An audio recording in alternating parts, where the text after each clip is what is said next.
Don Jr. gave him some quotes about how the Trump family learned to monetize MAGA. So it's really not just the crypto dinner. It's properties in Doha. It's the It's a executive plane. club. It's the plane. I think he's doubled his net worth to something like $5.4 billion. There's just no modern parallel. And really there isn't. Though I don't think the crypto dinner was that fun. It really looked like he came in and then left and everyone was disappointed because he didn't stay and schmooze and they weren't served Big Macs. Suzy, welcome to the Golden Age. Andrew Zucker, thank you so much for having me. I assume this is the official drink of your yes, podcast. We have a button that we hit and it comes right out. So I hit the button before. Great. For those who can't see, it's a Diet Coke. I want to begin with the viral moment from over the weekend of the Macrons. Oh my God. What was Brigitte that? slapping the Prime Minister of France. She just totally shoved his face while they're getting off the plane. So I thought it was totally bizarre and I wanted to get your take. I actually didn't think it was bizarre at all. I think anyone in public office is like minutes from murdering their political spouse.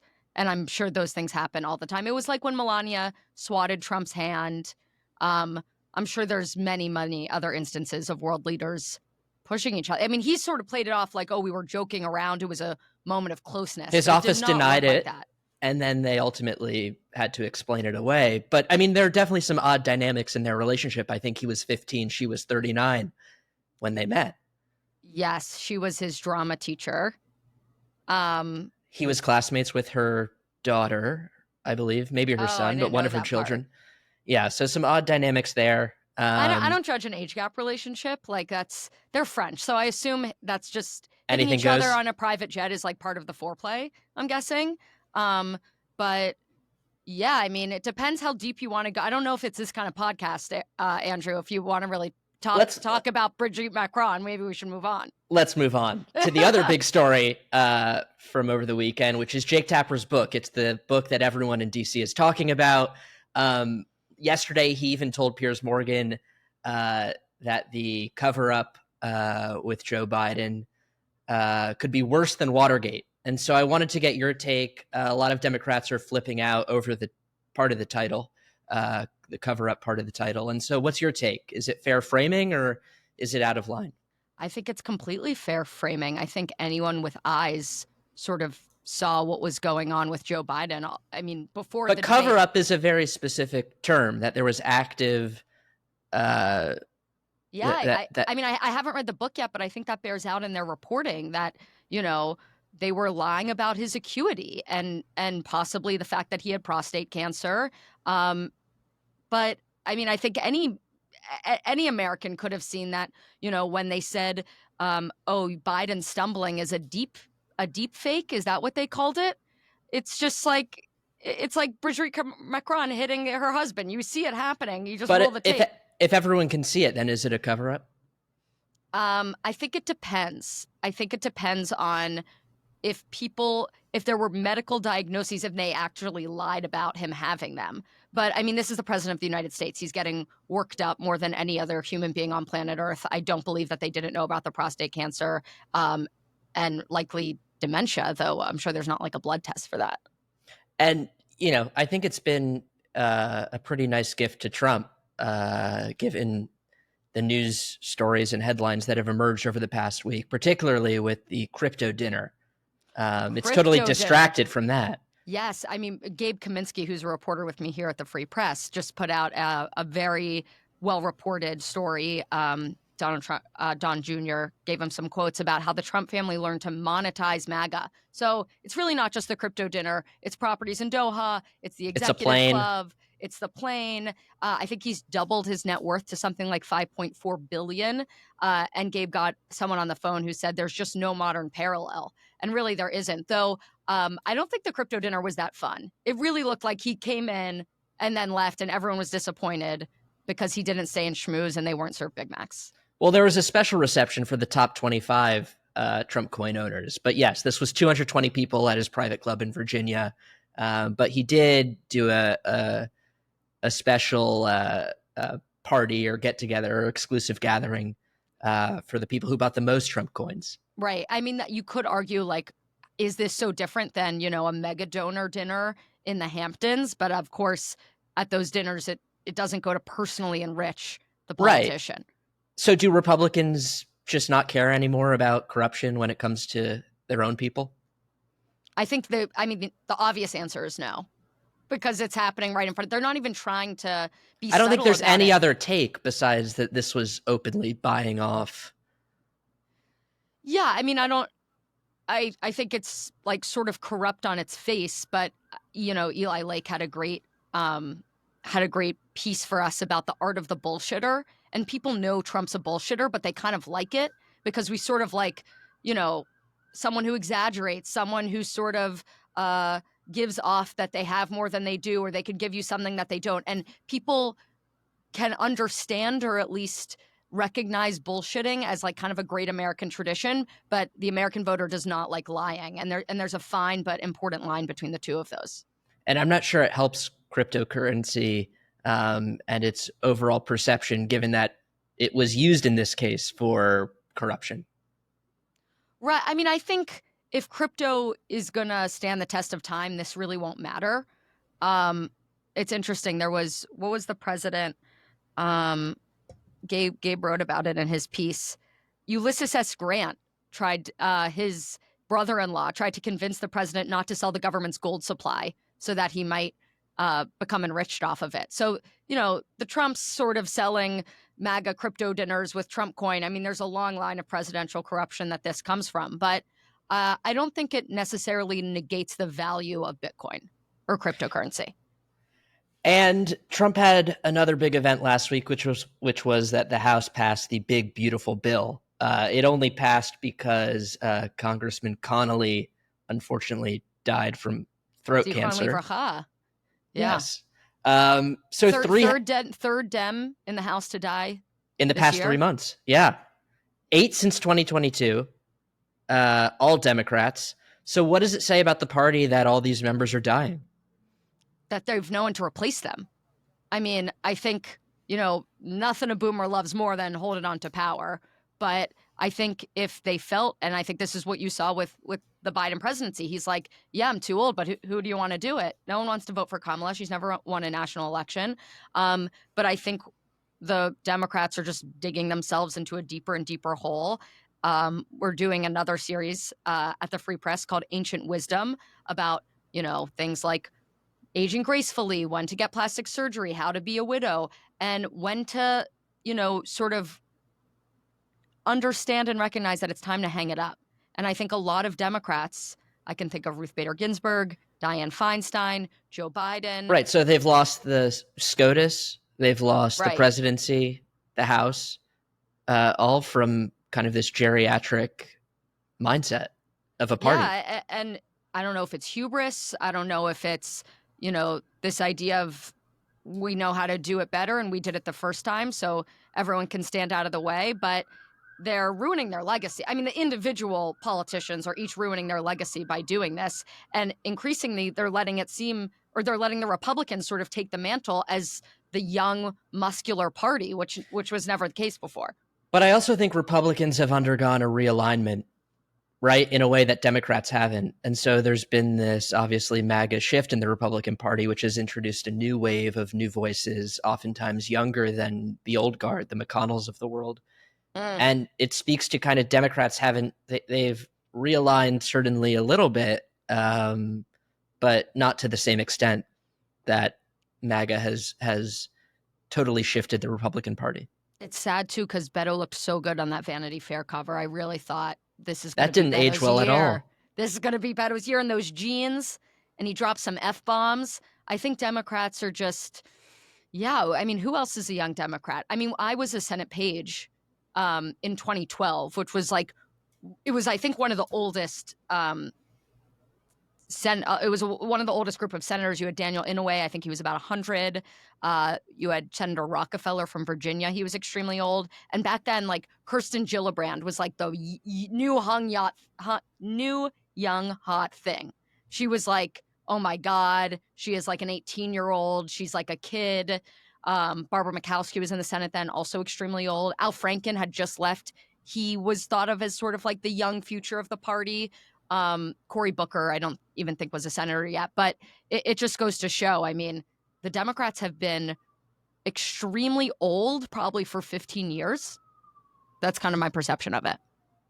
And so when you're looking ahead to 2028, are there people that you think could make some waves and could stand out? People in this new guard?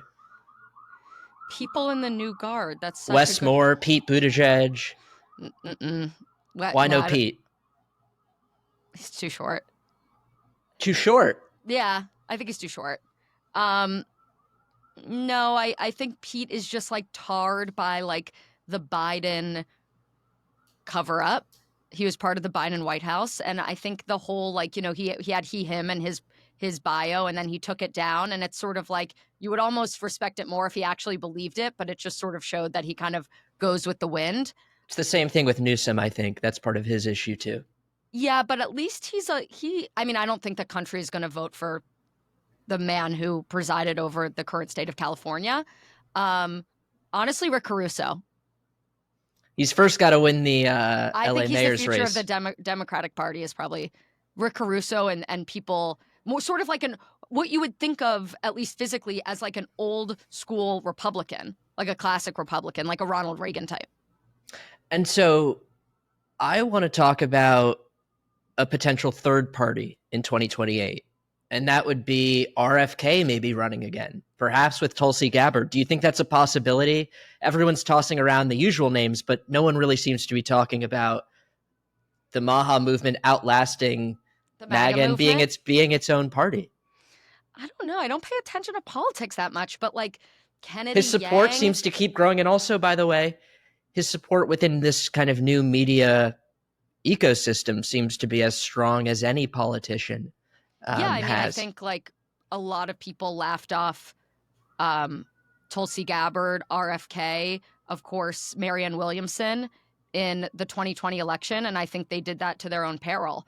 So definitely those people have more of a platform, have many more followers, can command more attention. Can that translate to, you know, a national campaign? I kind of doubt it. But I think Maha's kind of doing pretty well in the MAGA tent. I mean, they're kind of RFK just today eliminated the COVID vaccine schedule for healthy adults and healthy children, I believe. So I don't think they're going to see a reason to try and break off and do their own thing that's doomed to fail when they have more power and purchase than they ever have or could have probably dreamed of. Maybe he could extract concessions from the Democrats, just as he did with the Republicans, if he ran again and then was a free agent and switch sides. Yeah, that'd be really interesting. I don't know. I mean, the thing is with RFK, he's his own worst enemy. I won't try. I was listening to the Matt Friend interview. I won't try to do the Cheryl, but thank you. I won't do it. But it's like you're like, oh yeah, it's like you're 80%. I'm like kind of behind you, and then he's like, the Ashkenazi Jews aren't affected by the COVID back, and you're like, oh my God, how did we get here? He's also old. How old is he? I think he's almost 70, if not 70. And I think he's said publicly that he's not in the best health. Obviously, he had the brain worm. Yeah. Maybe a Hawk. Maybe a Hawk and Andrew Yang will maybe be on the independent party ticket in 2028. And Dean Phillips, who ran in 2024. So I think that there seems to be... Read his piece at the Free Press. You can't plug your own projects on here. Yeah, of course. Honey, what do you think we're doing here? Well, I see the Free Press logo right behind you. I think a lot of Democrats, Democratic donors are trying to come up with their own Free Press and trying to come up with their own Joe Rogan style ecosystem. That was such a smooth transition. I love that. Thank you. It feels a little bit forced. Do you think that you can manufacture something like that? No, and people act as if like Joe Rogan was like sent from a spaceship. He was a Bernie bro. First of all, yeah, he was a Bernie bro. He loved Bernie, and he didn't come out of nowhere. He's been a huge entertainer for like 20 years, from MMA to Fear Factor. So you're not just going to take a random person and dub them. I mean, how many, I open X, all I see is this the new left-wing Joe Rogan? Ha Hassan Piker. I just saw that GQ did a huge spread with Adam Freelander, who has the Adam Freelander show, and he was a big part of Cumtown. You had the Pod Save America guys, who I think finally we can put them to bed. But I mean, I don't think it's a matter of making a new Joe Rogan. I think it's a matter of winning Joe Rogan back. And I actually don't think that would be that difficult. Right. And it seems to me like the people who take off in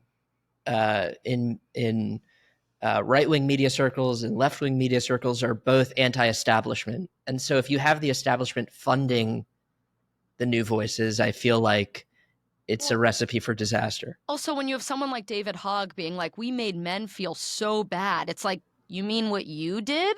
Like, he was just first in line for all of the cancellations, all of this, kind of progressive political project of the past 10 years. And now he's going on Bill Maher saying, men really need to be able to focus on, getting laid and having fun. I don't know why we made them feel so guilty. And it's like, you were presiding over it. Mm-hmm. Not just him, obviously. I don't want to call out David Hogg, but there's just this, there's this interesting amnesia that's happening, I think, among people who kind of were first in line with their torches 5 years ago, now saying, Democrats, you can't just lambast someone for the worst mistake they ever made. Kind of these lines that were part of, I guess you could say, the intellectual dark web or the heterodox world 5 years ago are now just be so authentic and obvious. Be authentic. Yeah, I think with new media too, it's, it's funny. I don't think of Joe Rogan as, obviously he's new media, but he's like, he's been around as long as the medium. Correct. Yeah. So, I'm looking more at, though he has shifted his politics in a very short amount of time. Which is worth studying. Yeah. And he's like, I'm kind of an everyman. I'm not an expert. I mean, that was obviously a whole debate with the Douglas Murray stuff, but there's something disingenuous there because obviously has a huge amount of power, whether he's an expert or not. So I think the next phase of media will have to be people like Rogan and everyone else who's part of new media owning up to the fact, okay, we got to figure out some way to fact check or understand what it is that we're putting out because a lot of people are listening to us and taking us at face value. I also think that no one's going to know what the 2028 election is going to be like with AI and just the speed at which technology is changing. You were one of the first writers to write about how AI is impacting students in school. And so now we're seeing pieces in New York Magazine and the Wall Street Journal talking about the impact on teachers and how students are transitioning more to in-class essays. So where do you think this goes? The Blue Book is back. Ben Cohen wrote about that. Is it going to be like calculators, meaning AI? Is it just going to be something that every student ends up using? I think the future of education will be so wildly different than what we currently have that the changes will go much further than, okay, you can't have a laptop in class anymore. I've friends who recently had kids and they're like, oh, we have to save up for the baby for college. And it's like, you really think your baby's going to go to college? Like, you think in 20 years you're going to be sending your kid to college? I don't think so. I'm a few years older than you, but I think when I was in college, there was already this sense of like, does this totally make sense? It's like, this, what exactly am I here for? I think was like kind of a live conversation, especially all of the richest people were college dropouts. And the most impressive people, the people you wanted to be. But don't you worry that we're basically raising a generation of illiterate children before our very eyes? I don't think literacy and the current, I think being literate and thinking for yourself are don't necessarily, you don't learn those things. I didn't learn that at the University of Michigan. I'll speak for myself. And what do you say to teachers who feel defeated because of AI? High school teachers, not college professors, but high school teachers and middle school teachers who are now grading essays that all look the same and all read the same and clearly are just being plugged into a prompt and then being spit out. Don't assign homework like that. You know what I mean? Like, find a way to make, I don't know. I'm not a teacher, but like Chat GPT proof essays, it must prompts, Probably discussions in class essays Yeah, probably in-class would be the way essays, I think. forward. But basically, I don't have like strong opinions on how education should change, but the AI is coming. It cannot be stopped. You cannot, you know, it's like the internet. So we're going to have to learn to live with it, because just saying to your students, you know, it used to be a big thing in 8th grade, you're not going to get your calculators in the real world. So you're not going to be able to use it. Of course you are. You're going to get a calculator like if a calculator did ecstasy. You know what I mean? So you don't worry about it. So yeah, maybe you'll see like a return to sort of like the Socratic method and learning the classics and the Western canon. I'm not sure how it's going to look. The other big story in education, of course, is Trump v. Harvard. I think today that he threatened to strip $3 billion worth of funding, and I thought it was 100 million, whatever it is. $3 billion in federal grants, 100 million today from other parts of his government, and reroute it to trade schools. And so some people are calling it a First Amendment violation. Others think it's long overdue. You've had people argue on both sides of this issue in the Free Press. I'm wondering where you stand. Yeah, I read Tyler Cowen's piece, who's a Free Press columnist, who wrote very persuasively, I think, about, you know, yes, Harvard has sort of gone way to the left, gone off the reservation, however you want to say it. The question is, what do we do about it?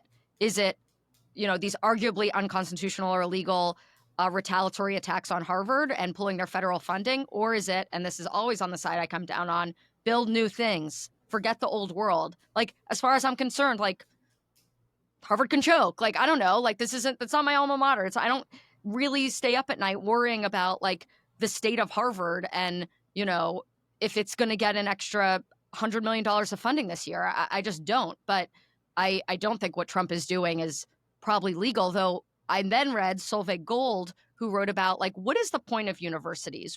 And she went to Princeton, and she writes about how the unofficial motto coined by Woodrow Wilson was the university in service of the nation. And then that became the university of service of the nation and all nations. And then it became the university of in service of all humanity. So there has been sort of this like bloating and, you know, unwieldy, like, it's become unwieldy what the mission of the university is and who it's serving and who it's for. And I think those are all fair questions to ask. The Trump administration does not have a light touch. But they're bringing a hammer to this issue. But also, I mean, don't you think a little bit that it's first it's Harvard and I said nothing, and then they're going to come for every other institution? Well, like, how do you mean? Like, I think Harvard does. I don't think that this is going to be Trump versus Harvard. I think this is going to be Trump versus many, many, many universities. Well, if he was imposing the same restrictions that he was on Harvard to all universities, then it would be less. I think he's retaliating specifically against Harvard because they wouldn't cede to his demands. Which probably is unconstitutional. Yeah, no, I'm sure it is. But I think the university and higher education has been rotted and rotting for a long time. So although I don't agree with the manner in which Trump is doing this, I think, you know, a shakeup was due. And what are the other pieces? I'm sorry, I know you're an institutionalist. Like, I know you are at heart. Well, we can talk offline about this issue. I mean, you know, I'm of a few minds, but I would encourage listeners to go read Tyler Cowen's piece about what to do about Harvard. And he talks a lot about, you know, what comes after Harvard.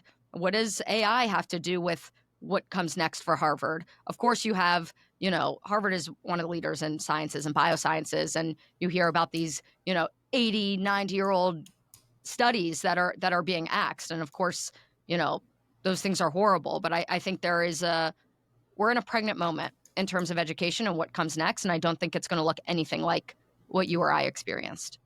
We're in quite the moment. And I'm wondering, what are the next, you know, few pieces that you're excited about that are coming out in the Free Press? Oh,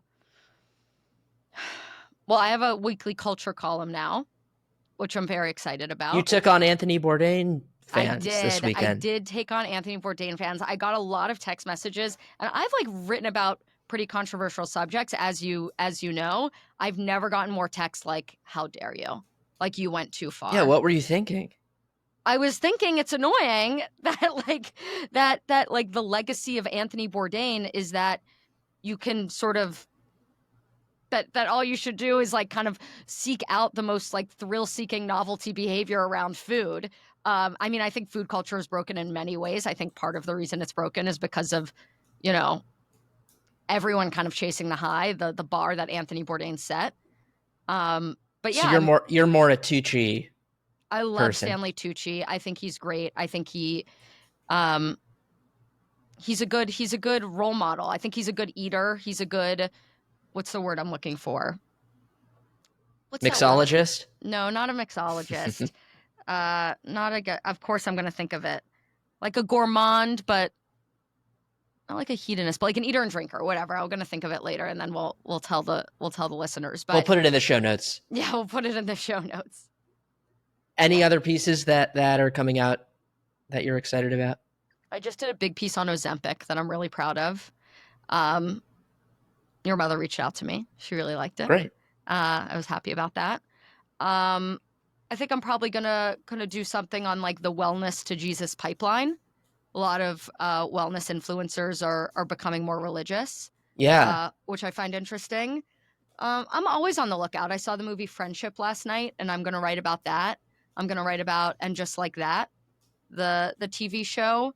Hoping to do a few profiles, have some ideas in the barrel. What about you? What are you working on? I would like to write about how people are designing their podcast studios, because I think your studio looks really good behind you, and I think it would make a good piece. Remember during COVID where it was like the status bookcase? That was on cable news, but now it's all about podcasting. What was the Robert Caro book? The Power Broker. Power Broker. Everyone had the Power Broker. That was like really your signal. It's funny now when people have like 8 copies of their own book, like strategically placed. I don't know. We have an Emily Oster here. Nellie Bowles. I wonder how that got there. We have a lot of great books. All right. Well, Suzy, I'm sure in the next few years, your book will be up on there. I have big expectations for you. Thank you for coming on The Golden Age, and I look forward to having you on again soon. Do you want to talk about Jordan Hudson?